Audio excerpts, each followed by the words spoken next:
এই সময় কম, শুরু করো। ভাই আপনি দেশে গিয়ে কি কি করবেন? আমি দেশে গিয়া এই করবো, চেয়ারম্যান ইলেকশন করবো। চেয়ারম্যান ইলেকশন করবো। চেয়ারম্যান ইলেকশনে দাঁড়ায় আমি। আমি বিশ্বাস করি না। জনগণে আমার ভোট দেওয়া চেয়ারম্যান বানাবো। আমি জনগণের সেবা করব। সেবা যত্ন করবো। সেবা করবা কার বেশিরভাগ?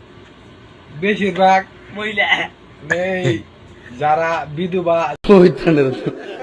কামাই নাই, ডিভোর্স হয়ে গেছে, এগর এইসব বিষয়ে আমার অভিজ্ঞতা আছে। ইউনিয়নের মধ্যে আমি একটা ক্লাস খুলবো, চেম্বার। ওই চেম্বারে ওদেরকে আগমন করব। পরে আর কি আরবিতে পরের ফাংশন আলাদা।